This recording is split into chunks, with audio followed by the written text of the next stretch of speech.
하실 두 분 전문가 소개하겠습니다. 박시영 윈지코리아 컨설팅 부대표님 나오셨습니다. 어서 오십시오. 네, 반갑습니다. 박시영입니다. 네, 이택수 리얼미터 대표님 모셨습니다. 어서 오십시오. 네, 안녕하세요. 네, 잘 지내셨습니까? 네, 잘 지냈습니다. 일이 너무 많아요. 자고 나면 뉴스가 네. 팡팡팡. 네. 뉴스 팡팡? 그러니까 대형 이슈들이 너무 많이 터졌죠. 그러니까요. 네. 예. 저희 앞에 그 김홍걸 의장 인터뷰를 했는데 뭐 엄청나게 많은 댓글이 들어왔어요. 근데 다 소개를 못 해드려서 요거는 따로 그냥 별도로 찾아보시는 걸로 하는 걸로 하겠습니다. 3월 5일. 네.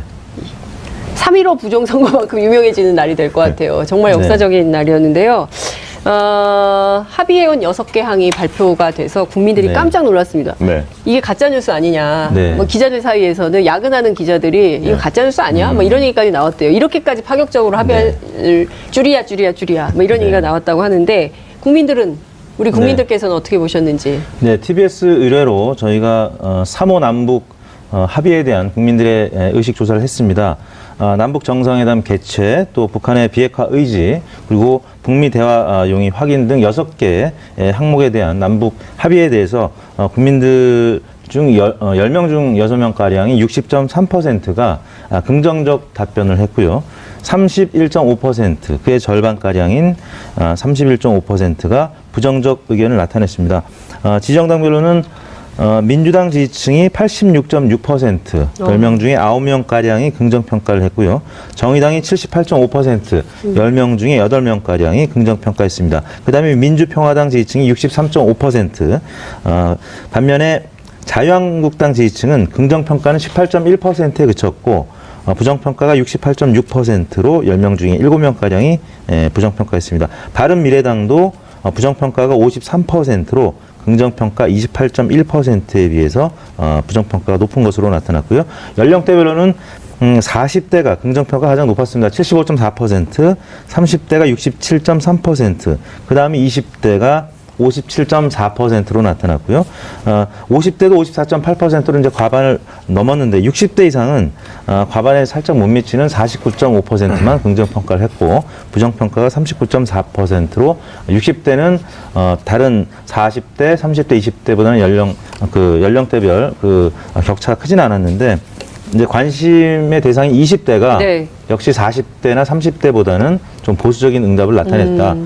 보통 다른 이슈의 경우에는 20, 30대가 좀 다소 진보적인 의견을 나타내고 40대가 이제 캐스팅보트 세대로서 좀 중간적인 입장을 나타내는데 이 안보 이슈만큼은 유독 20대가 40대, 30대보다는 확실히 보수적인 응답을 이번에도 나타낸 것으로 결과가 나왔습니다. 잘 몰라서 그럴 수도 있지 않을까요? 그런데 그렇지는 않고요. 실제 20대들 이렇게 여론조사 해보면 뭐 FJ 포커스그룹 인터뷰 같은 걸 해보면 그분들이 갖고 있는 생각을 좀 단면을 읽을 수가 있는데 되게 이제 북한을 예측 불가능한 집단으로 보고 있고요. 조변석게 한다. 그런 태도 때문에 굉장히 질려 있는 게 있습니다. 그리고 북한이 자국의 이익을 위해서 남북관계를 이용하는 거 아니냐 이런 의구심도 밑바탕에 좀 깔려 있고요. 그다음에 동포라는 개념도 조금 희박해져 있고. 저는 이게 제일 큰 거 아닌가 그리고 싶어요. 지금도 청년들 살기 힘든데 만약 통일이 되면 자신들이 또 희생하는 거 아니냐라는 두려움들도 저변에 깔려 있는 것으로 보여집니다. 그래서 20대 안보 보수증 이런 얘기 많이 하는데 상당히 이제 그런 부분에서 단기간에 태도가 바뀔 가능성은 좀 없어 보이고요. 이번에 좀 놀라웠던 게 역시 이런 어마어마한 어떤 성과를 가져왔음에도 불구하고 이 사안에 대해서 부정적으로 보는 분들이 30% 정도가 있다는 겁니다. 그러니까 우리 사회에 보수층이라는 이 보수 집단이라는 게 한 30%로 확실히 존재하는구나. 이걸 또 확인하게 됐고요. 아니 근데 이거를 보수층이라고 해야 됩니까? 이제 물론 저는 보수주의의 담론에 대해서도 이제 담론의 새로운 구성이 좀 필요하다 이런 생각이 좀 드는데 냉전 세력 아니냐 이렇게 볼 수도 있지 않을까요? 그렇습니다. 냉전을 지지하는 말씀이 일리가 있는 게 보수층에서도 35.2%는 이제 긍정평가를 했습니다. 부정평가가 이제 58.4%로 상대적으로 중도 진보층에 비해서 부정평가가 많긴 한데요. 중도층에서도 또 부정평가가 31.9% 나왔거든요. 그리고 심지어는 진보층에서도 한 10% 가까운 9.2%가 부정평가를 했습니다. 그래서 이념 성향별로는 북한의 여러 가지 지금까지 보여왔던 예측 이게 안 되는 여러 가지 요인들이 있었기 때문에 그 부분에 대해서 북한을 불신하는 요인들이 아직도 남아 있다고 봐야 될 것 같고 박 부대표님 말씀하셨던 기존의 보수층이 갖고 있는 또 고정관념 그런 네. 것들이 복합적으로 작용한 것이 아닌가 싶습니다. 예, 거기 덧붙여서 하나 더 설명드리면 네. 이제 말씀하신 대로 보수층에서 35%가 긍정평가를 했습니다. 그런데 재밌는 건 뭐냐면 네. 자유한국당 지지자들은 18%, 그리고 바른미래당 지지층들도 28% 정도만이 긍정평가를 했거든요. 그러니까 그러네요. 보수층 전반이 35%인데도 불구하고 자유한국당 18%, 바른미래당은 28% 정도가 긍정평가했다는 얘기는 뭐냐면 결국은 보수층 평균에 비해서도 바른미래당의 지지층이 더 보수적이라는 거죠. 아, 그러네요. 이 사안에 대해서 적어도 그래서 자유한국당이 더 보수적이네요. 자유한국당은 뭐 가장 말할 것도 없고 그래서 예. 두 지지층이 외교안보 영역에서는 크게 다르지 않다라는 게 좀 확인이 된 것 같습니다. 그렇군요. 그러니까 이를테면 지금 상황에서는 큰 틀에서 보자면 이게 좀 약간의 그 언론의 문제도 있다고 생각해요. 그러니까 언론 그리고 또 북한이 잘못한 면도 있어요. 북한이 스스로 자기들이 그런 태도를 많이 보였잖아요. 그렇죠? 네. 조변 섞게 네. 하고 자국의 이 유불리에 따라서 뭐 갑자기 판을 확 바꿔버린다든가 네. 뭐 이런 식으로 했었고 국제사회가 좀 그들을 믿을 수 있을 만큼 신뢰를 주는 행동을 하지 않았기 때문에 이거는 자기들이 잘못한 거여서 그거에 대해서 평가하는 건 너무 당연한 건데 그래도 우리가 한반도 전체의 평화체제를 놓고 본다면 좀 새로운 분위기를 만들어야 되는데 이거를 계속 지금의 시스템을 놓고 갈 거냐 아니면 좀 새롭게 바꿀 거냐 이건 여전히 좀 언론이 적극적으로 보도하면서 새롭게 논점을 좀 던지면서 분위기를 바꿔가야 되지 않을까 이런 생각이 좀 들기도 하는데요. 네. 이것도 뭐 지역 차이가 좀 있습니까? TK 네. 지역에서 더 나쁘게 나오는 네, 가장 관심의 대상인 대구 영북 지역에서는 네. 긍정평가가 42.9%, 부정평가가 41.4% 네. 거의 동률로 나오긴 했는데 네. 긍정평가가 한 1.5%포인트 높았습니다. 그 외의 지역은 뭐 대부분 50% 이상, 많게는 70% 가까이 긍정평가가 나왔는데요. 네. 광주, 전라, 호남 지역에서 69%로 긍정평가가 가장 높았습니다. 그 다음이 서울 65.8%, 인천 60.8%, 네. PK가 59.7%, 네. 대전, 충청 59.4%, 대략 6명 내지 7명 가량이 긍정평가를 한 것으로 나타났고요. 네. 그 아까 연령대별 20대 관련해서 한 가지 더 말씀드리자면 김정은 위원장이 이제 과거 김정일 위원장보다는 훨씬 지금 젊은 나이에 그렇죠. 지금 속해 있습니다. 34살 정도밖에 네. 안 됐기 때문에 20대들이 바라보는 김정일 위원장의 시각이 과거의 그 김정일 위원장과는 또 다른 시각일 것 같아요. 워낙 젊은 지도자이기 때문에 그 공정하지 못한 또 금수저 뭐 이런 금수저죠. 금수저죠. 대표 금수저죠. 그 지도자라는 네. 인식이 20대들은 적어도 있는 것 그렇죠. 같습니다. 그래서 네.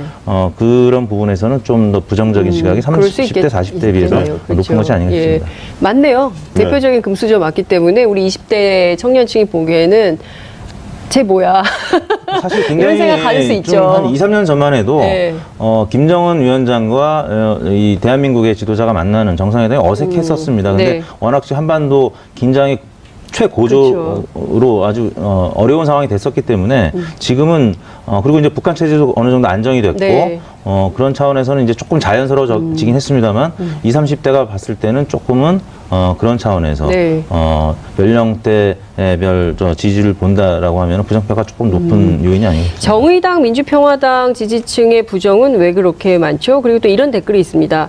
안희정 지사 기사로 남북 합의 성과를 띄워주지 못해서 안타깝다. 이제 네. 저희가 좀 이따 이제 얘기를 하게 될 네. 텐데, 정의당, 민주평화당은 왜 그럴까요? 박시영 부대표님 어떻게 보세요? 글쎄요. 그게 차이가 많이 나는 차이가 많이 나네요. 네, 예. 민주평화당은 보니까 63.5%가 긍정평가, 네, 정의당은 정의당이 78.5%. 그렇죠. 예, 그렇게 나왔습니다. 예. 그러니까 어쨌든 저희 이게 반북, 북한에 대한 네. 태도, 예, 뭐 이런 거 거부감. 아니, 거부감, 이런 게 뭐 이런 게 밑바탕에, 밑바탕으로 많이 있지 깔려 있는 거죠. 않을까라는 생각이 좀 듭니다. 문재인 대통령 지지율을 좀 살펴봐야 될 것 같은데요. 제가 좀 취재를 해보니까 청와대가 그날 멘붕이었다고. 네. 그러니까 이게 특사단이 돌아와서 이 역사적인 북한식으로 얘기하면 사변적인 성과에 대해서 네. 뭔가 막 해야 되는데 이제 안희정 파문이 터진 거죠. 그렇죠. 네. 대통령 지지율은 어떻게 영향이 좀 있었습니까? 네, 문재인 대통령 지지율이 약보합세였습니다. 65.6%를 기록했는데요. 네. 소폭이지만 0.9%포인트 하락한 수치를 나타냈습니다. 일간으로 보자면 그 문재인 대통령의 지지율이 월요일 날은 66.5%로 지난 금요일보다는 소폭 상승한 채 시작을 했는데 화요일 날 안희정 전 지사의 이 성폭행 의혹 보도가 이제 확산이 되면서 63.9%로 전일 대비 3%포인트 가깝게 떨어졌고요. 근데 이제 어제는 그 3호 남북 합의 소식이 전해지면서 66.7%로 다시 회복을 했습니다. 이 안희정 전 지사의 성폭행 의혹 보도가 있지 않았다면 70% 가까이 오를 수도 있는 그런 주간이었는데 이번 주중 집계 월요일부터 수요일까지는 보합세를 나타냈다고 봐야 될 것 같고요. 부정평가는 역시 횡보하는 것으로 나타났는데 29.4%로 30%를 넘지 못했고요. 다만 이제 20대가 요즘에 20대를 가장 저는 이제 먼저 보는데요. 네. 3, 40대는 지금 계속 70%대 중후반을 나타내는 지지율을 보이고 있는데 20대가 간혹 60%대로 떨어질 때가 최근 있었고요. 그럴 경우에는 문재인 대통령 지지율이 60% 중반 아래로 떨어지는 양상을 나타내는데 이번 주는 문재인 대통령 입장에서는 다행스럽게도 70%대를 20% 기록했거든요. 네. 20대 72.8, 30대 79.5, 40대 76.9. 그래서 20, 30, 40대 모두 70% 이상으로 나타났습니다. 근데 저는 이런 생각이 좀 들더라고요. 이게 자꾸 이제 진영 안에 묶는 경향성을 보이고 또 그렇게 막 비판을 하잖아요. 네. 어제 보면 홍준표 대표도. 근데 저는 이게 개인의 문제, 인간됨의 문제가 아닌가 싶거든요. 이게 미투 관련해서. 예, 성폭행이라는 게 뭐 우리가 다 같이 뭐 진영 안에서 뭐 무슨 가치관으로 정하고 이런 문제가 아니잖아요. 그렇기 인간의 때문에 존엄성과 관련. 그렇죠. 인간의 존엄성과 관련된 문제고 인간됨과 관련된 건데 이걸 자꾸 엮는 게 좀 그렇죠. 그거를 정략적으로 이용하기 시작하면 네. 또 정치적으로 악용하고. 그게 드러나면 예. 오히려 그 정당, 예. 그 정치 세력이 심판을 받을 수도 있습니다. 예, 그러니까 이걸 사실은 자유한국당이 제일 적극적으로 활용하고 있지 않습니까? 네. 홍준표 대표가. 어쨌든 이번에 이제 안희정 그 성폭행이나 핵폭탄이 터졌음에도 불구하고 예. 사실 지지율이 이 정도 그 소폭 하락에 그친 것은 대북 그 합의 남북 그 3호 남북 합의에 의한 그 성과 네. 이 부분이 그래도 컸기 때문에 예. 이 정도 소폭 하락한 정도에서 사실 마무리가 된 거죠. 만약 이게 없었다면 좀 더 빠졌을 겁니다. 민주당 지지도도 그렇고 대통령 지지도 더 빠질 예. 뻔했는데 다행스럽게 정부 여당 입장에서 본다면 대북 특사단의 어떤 성과가 컸기 때문에 이 정도 선에서 하락한 거 아닌가. 안희정 전 지사가 네. 가장 최근에 이제 발표된 네. 어떻게 보면 이제 지난 대선 이후에 딱 한 번 차기 대선 여론조사가 있었던 것 같습니다. 그게 세계일보 조사였는데요. 예. 그때 안희정 지사가 이제 현 여권에서는 1위로 나타났었습니다. 그리고 야권에서는 유승민 후보가 1위로 나타났는데 예. 이제 여권, 야권 따로 이제 나눠서 질문을 했더라고요. 근데 이재명 시장이 이제 그 여권에서는 2위로 나타났고 오차 네. 범위 내에서. 근데 안희정 지사의 지지층을 그때 봤었을 때 민주당에서 이재명, 안희정 또 박원순 이렇게 뭐 3분되는 그런 네. 양상이었지만 보수 야당 쪽에서는 또 안희정 지사의 지지율이 높았거든요. 그러니까 이제 안 지사의 지지율이 그동안 지난 대선을 거치면서 보수 야당과의 대연정 뭐 이런 얘기를 했었죠. 그러다 보니까 고르게 지지층이 퍼져 있었고 민주당에만 뭐 집중돼 있는 그런 정치인이 아니었었기 때문에 소폭 민주당 지지율이 빠지긴 했었어도 바로 반등을 했던 게 민주당에는 뭐 그다지 큰 영향을 주지 못했다.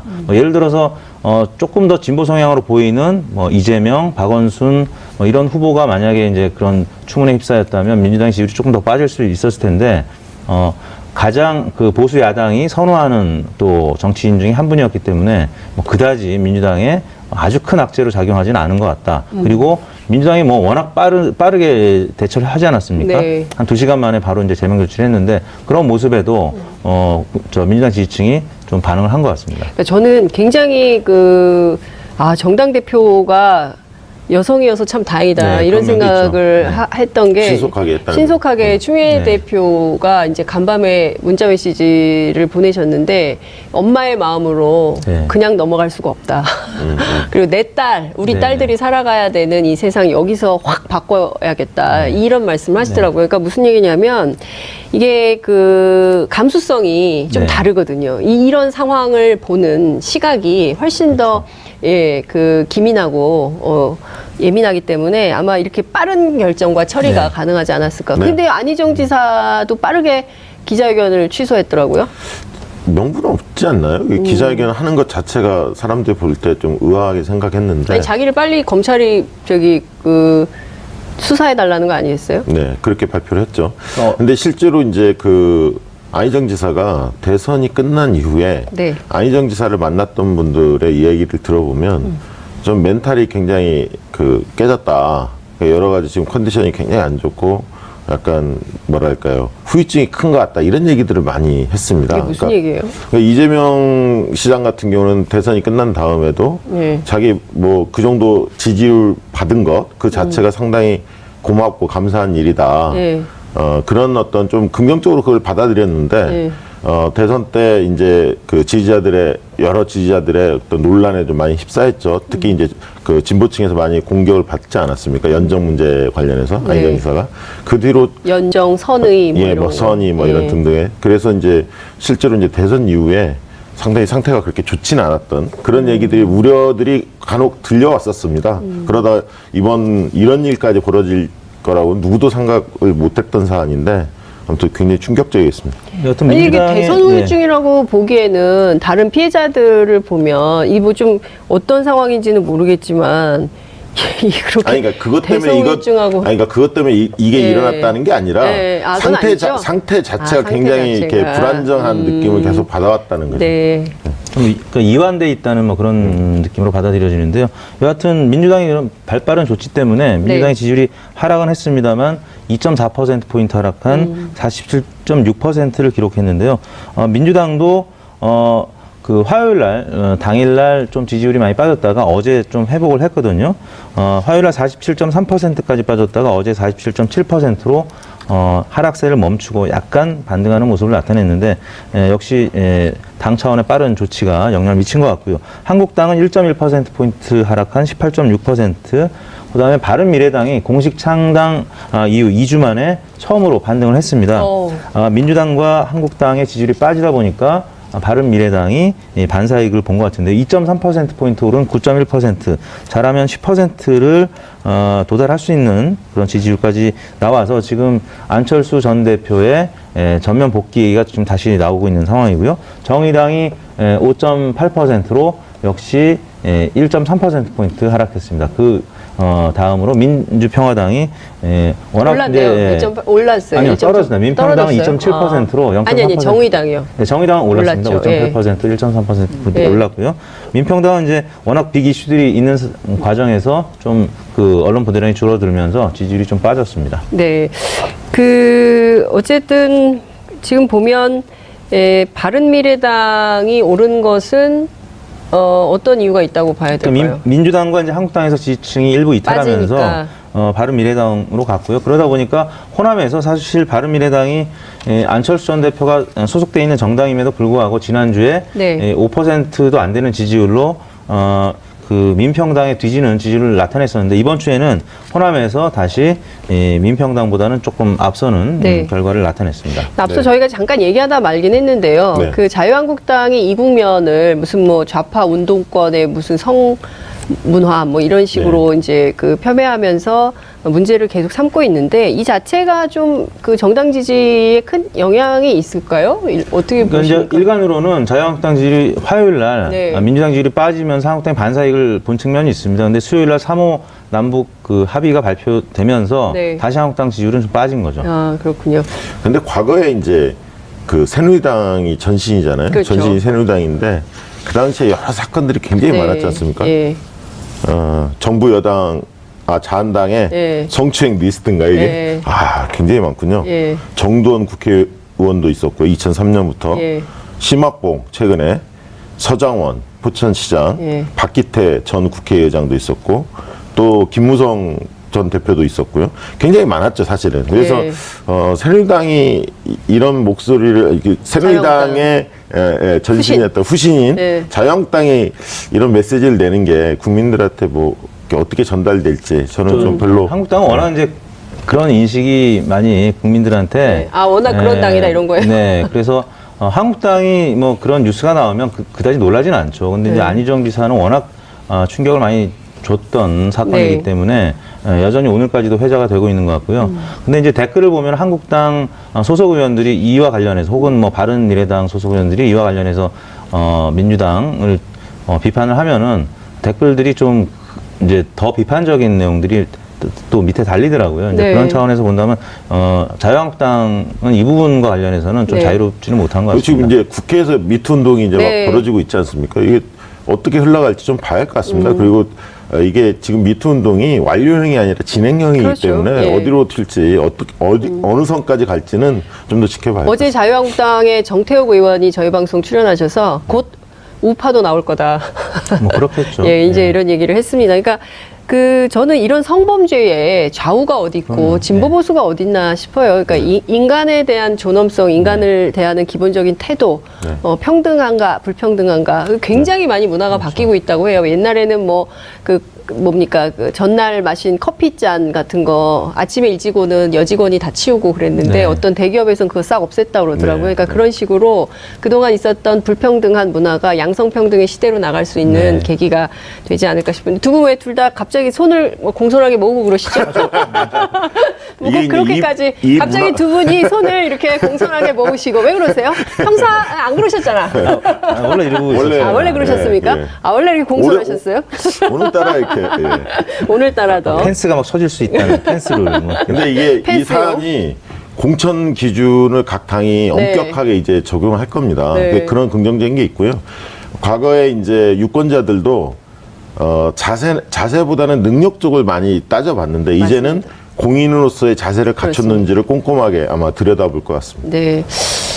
아, 정봉주 전 의원. 네. 얼마 전까지 이 자리에 계셨던 분인데 어제 또 충격적인 뉴스가 나왔는데 지금은 좀 그 사실 확인이 좀 필요한 단계인 거죠? 아마 정봉주 전 의원 같은 경우에 그 입장문을 아마 오늘 내일 사이에 나오지 않을까 그렇게 예상은 합니다. 왜냐하면 더 이상 뭐 오래 끄는 것이 이게 사람들한테 더 의구심을 증폭시킬 수 있기 때문에 본인이 이제 기억을 계속 점검을 하는 것 같아요. 왜냐하면 좀 오래된 일이니까 그날 무슨 일이 있었는지를. 그래서 아마 내일 정도에는 입장문이 나오지 않을까 그렇게 예상하고 있습니다. 서울시장 선거 구도는 어떻게 될 거로 보세요? 어쨌든 지금 제일 중요한 포인트는 뭐냐면 대형 이슈들이 계속 나오고 있기 때문에 그리고 좀 있으면 이제 다음 주에 또 MB 그 수사가 이루어지지 않습니까? MB 그렇습니다. 수사가 또 어떻게 될지를 모르고 만약에 이게 구속이 된다면 그런 이슈들이 계속 이게 전개되다 보면 현역들이 유리하게 됩니다. 네. 인지도와 존재감이 높은 현역이 훨씬 유리하죠. 왜냐하면 지방선거의 분위기가 안 뜨는 거거든요. 네. 상당 대형 이슈에 묻히는 거거든요. 그렇기 때문에 지금 국면에서는 서울시장 같은 경우는 민주당 경선에서 박원순 시장이 상당히 유리해질 가능성이 있죠. 대형 이슈가 터지면 네. 터질수록. 그렇군요. 예. 오늘 또 따끈따끈한 뉴스가 네. 하나 나온 게 배현진. 네네. 배현진 MBC 아나운서가 이제 한국당으로 네. 가서 서울의 송파을 을. 전략공천. 네. 이 깜짝 사실인 놀랐습니다. 거죠? 네. 사실입니다. 사실인가요? 예. 깜짝 놀랐어요. 네. 사표 냈다는 거죠? 어제 지금 MBC 에? 사표 냈던 거 아니에요? 사표를 언제 낸지는 모르겠는데 네. 아무튼 수리가 됐고. 송파을에 네. 공천한다는 얘기는 지금 여러 매체를 통해서 보도가 됐기 때문에 네. 사실인 것 같고 그 지역이 이제 원래는 최명길 전 의원이 지난 총선 때 출마해서 무소속 김영순 의원을 한 5%포인트 격차로 따돌린 지역이거든요. 송파구청장 출신 김영순 전 청장은 지난번 그 옥새 파동 때문에 공천을 못 받고 그 유명한 옥새 네, 파동. 그 무공천 지역으로 남아서 당시 한국당에서는 후보를 내진 못했습니다. 그래서 최명길 전 의원이 당선이 됐던 지역이고 당시에 이제 출구조사도 0.3%포인트 차로 김영순 대 최명길이 박빙으로 나타났던 그래서 누가 당선될지 모르는 지역 중에 하나입니다. 그래서 이 지역이 이제 지금은 또 다른 김성태 의원이 있거든요. 비례대표 네네. 자유한국당 의원이 당협위원장을 맡고 있는 지역인데 그 배현진 아나운서를 거기다 홍준표 대표가 지금 이제 꼽은 거죠. 그래서 이번 재보궐선거에 배현진대 그리고 지금 사실상 무명 후보가 한 명 민주당에는 있고요. 많이 안 알려진 후보가 한 명 있고요. 그다음에 그 바른미래당에서 그 방송인으로 알려진 박종진 전 앵커, 쾌도남마로 유명했던. 예. 그래서 뭐 이 방송인들이 지역이 되고 이제 굉장히 뜨거운 지역이 될 것 같습니다. 예, 네. 네. 그러네요. 민주당은 아직 그 아까 했던 지역 네. 위원장 분이 계시고 네. 새로 뭐 영입 카드가 거론도 되는데 아직 구체적인 어떤 인물이 떠오르지는 않은 것 같습니다. 과거에 이제 송파을을 네. 안희정 지사 투입론도 좀 나왔었죠. 그러니까요. 과거에. 예. 그래서 어떤 후보를 낼지 여당에서 예. 그게 좀 관심. 배현진을 꼽았기 때문에 민주당에서는 아마 지금 현 위원장보다는 거물을 전략 공천할 가능성이 저는 조금 더 크다고 봅니다. 네, 저는 제가 그 기자 출신이지 않습니까? 근데 기자 하다가 예. 예? 아니, 그러니까 기자는 아니지만 아나운서도 사실은 언론인이지 않습니까? 그렇죠. 앵커를 했기 때문에. 앵커를 했기 때문에 네. 예, 뭐 수의 기간 없이 이렇게 바로 네. 한국당으로 갔다는 것 자체가 네. 저는 이게 그 윤리적으로 납득되지는 않아요. 이게 이렇게 하면 안 돼요. 그러니까 이를테면 청와대 출입 기자 하다가 청와대 대변인 가고 뭐 정당 출입 기자 하다가 공천 받아가지고 국회의원 된 사례가 있었거든요. 과거에 네. 자유한국당 전신인 새누리당. 그렇죠. 그때도 후배들이 굉장히 비판을 많이 했었는데 이런 식의 정치 어떻게 보십니까? 혹시 그 장 기자님을 여당에서 스카우트하는 거 아닙니까? 아유, 그런 얘기는 저에 대한 모욕입니다. 아, 그렇습니까? 예, 저는 지금 말씀하신 대로 그런 수의 앵커기 기간은 때문에요. 있어야 될 것 같고요. 뭐 예를 들면 배현진 아나운서한테 그런 뭐 삼고 초려했다고 합니다. 네. 그래서 굉장히 본인도 고민을 했겠죠. 근데 그런 삼고 초려하면서 고사하는 장면이 보여지고 나중에 하더라도 뭐 1년 후나 2년 후에 총선, 2년 후에 총선이 있으니까 그때 출마하는 방향으로 갔었으면 더 좋지 않았을까. 물론 지금 MBC의 대표가 바뀌면서 네. 본인이 이제 보직이 없어지고 사실 굉장히 코너에 몰려 있죠. 뭐 그런 측면을 보수 진영에서는 본 것 같습니다. MBC가 지금 진보 여당에 다 장악이 됐다라고 홍준표 대표가 보고 있기 때문에 네. 거기에 이제 전면으로 새로운 젊은 인물을 내세운 거고요. 보수층 또 어르신들은 아마 이제 배현진 아나운서를 보고 좀 결집할 수도 있습니다. 그렇기 때문에 굉장히 뜨거운 무대가 됐고 민주당에서는 거물이 공천되지 않을까. 근데 한동안은 또 아니, 근데 잠깐만, 민주당에서 제가 요거는 좀 네. 바로잡아야 될 것 같은데, MBC가 뭐, 남의 회사이긴 하지만, 이게 네. 진보여당에 장악된 게 아니라, 사실은 과거에 전부 언론 탄압으로 쫓겨났던 노조 해직자들이 돌아온 거고, 네. 공정언론을 하겠다는 거기 때문에, 그렇죠. 이제 바로잡는 과정인데 예, 여당에 장악됐다고 한국당이나 홍준표 본다면 대표 잘못된 입장에서는 거죠. 이번은 예. 공천 네. 해주는 그 변을 그런 식으로 설명을 하고 있는 그 거죠. 민주당에서 네. 최재성 의원도 이름이 좀 거론되기는 합니다. 예. 민주당에서 최재성 의원. 네. 그 다음에, 근데 안희정 지사는 좀 어려울 것 같고, 네, 그죠? 예. 예.